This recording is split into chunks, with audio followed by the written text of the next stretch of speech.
if we're going to talk about George Floyd and really understand it, then we need to understand community reactions to it. And we often hear politicians, we hear civic leaders from inside Black communities and from outside of them as well. We hear President Biden say, I understand your frustrations, but don't destroy property.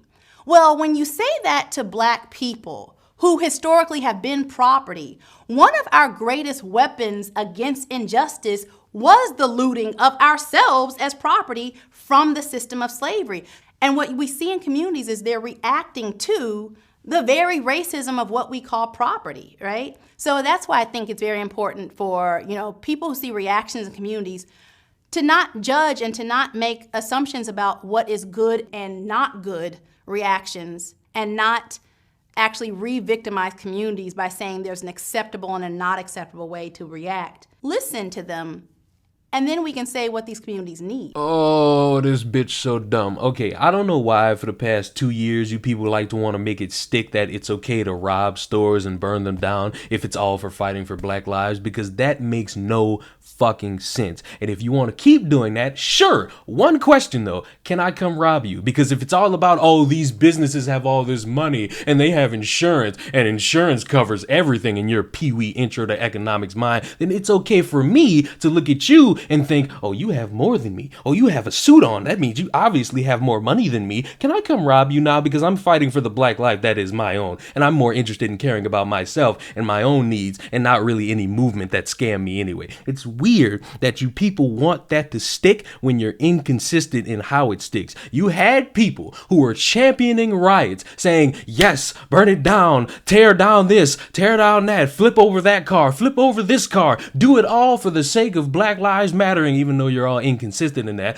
But if those same people were to have these rioters come in their neighborhood or their family's neighborhood or where they work, it's all gonna go away. Why? Because people value their own things and not other people's things. We all do it. I value this phone, these Beats earbuds, this Apple Watch more than I value any of y'all and what y'all got going on. I've said that numerous times. I will defend these things to my best ability. I'm not concerned about all y'all riots. I'm not concerned about how y'all operate. I'm not concerned about that excuse of, Black people used to be property, so us inside, we know how to do this. And all these people, whether if they're in the Black community or not, or the president saying, we understand your frustration, but you can't do all this. We can do all this because in our minds, we're victims 24/7, does not stick once you realize people are suffering because of this. And your weird way of going about it and not wanting to address it and not wanting to deal with it and not actually having a good way to voice your frustrations, which is important, because if I were to bet my testicles right now, I would rather have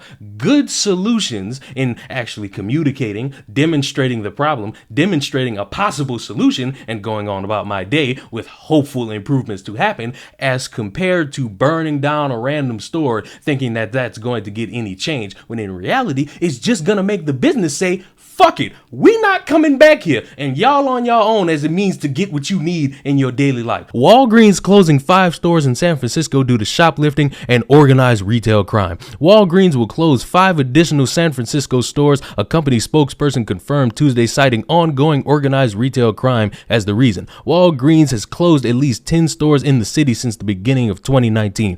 Walgreens spokesperson Phil Caruso said in a statement announcing the closures due to the ongoing organized retail crime, "We have made the difficult decision to close 5 stores across San Francisco. Each store will transfer prescriptions to a nearby Walgreens location within a mile radius, and we expect to place the store's team members in other nearby locations." Caruso added, "Organized retail crime continues to be a challenge facing retailers across San Francisco, and we are not immune to that. Retail theft across our San Francisco stores has continued to increase in the past few months to 5 times our chain average. During this time, to help combat the issue, we've increased our investment in security measures in stores across the city to 46 times our chain average in an effort to provide a safe environment." And you might hear that and say, how dare they add extra security? Stop giving the excuses. I'm tired of it. You want to throw these passes out, and then you're shocked when stores get tired of losing money and losing investments, and so they say, you know what? I'm tired of this. Move to a safer community. Move to an area where people aren't known for stealing things. Move to a place where our employees will feel safe. They won't have to worry about somebody breaking in the middle of the night or in broad daylight with a big ass garbage bag packing up a bunch of things that they need because they're so poor and they don't want to pay for it. You are giving excuses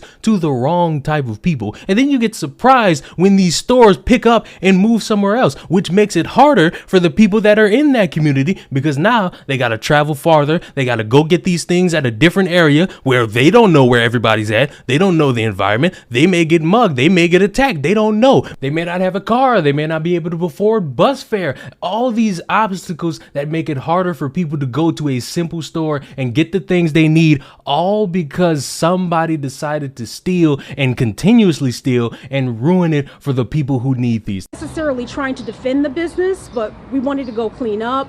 We wanted to let people know we were in support. We wanted to just be there. But as her husband Ralph was trying to clean up outside, Alvarez says she turned to see him on the ground in front of a large crowd, unconscious. I started to scream. I tried to wake him. He wouldn't wake back up. And I tried to call for the police. No one was picking up. I tried to call from the phone in there. No one was picking up. And people just kept coming by and just looking at him, and I wanted him to wake up. When she went to help him, that's when she says she was attacked. A woman came out of nowhere and hit me over the back with the crowbar. Alvarez finally got through to 911 on her cell phone. She says her husband was taken to Stroger Hospital with a serious head injury. The people that did this, the people that I saw, they weren't protesters. Protesters have a cause. This is a struggle. We're angry. We're angry at what is happening. But this is our city. They're tearing, whoever this is, looters, they are tearing it down. The pain is still raw for Hok Tong Kim, a first-generation Korean American and small business owner. I couldn't sleep almost 2 days. I think I only sleep a couple hours. His store, City Fashion in Bronzeville, was ransacked Sunday night. Thieves smashed the windows, I lose around $350,000. taking with them thousands of dollars worth of clothes, shoes, and accessories. I'm so unlucky. I don't have any insurance. I have only liability. Kim painstakingly watched the devastation from the parking lot, only leaving the store after dozens of calls from his family begging him to come home. He stood strong, wrench in hand, guarding the store for hours, pleading with looters to leave it alone. I explained to them, please don't break the window.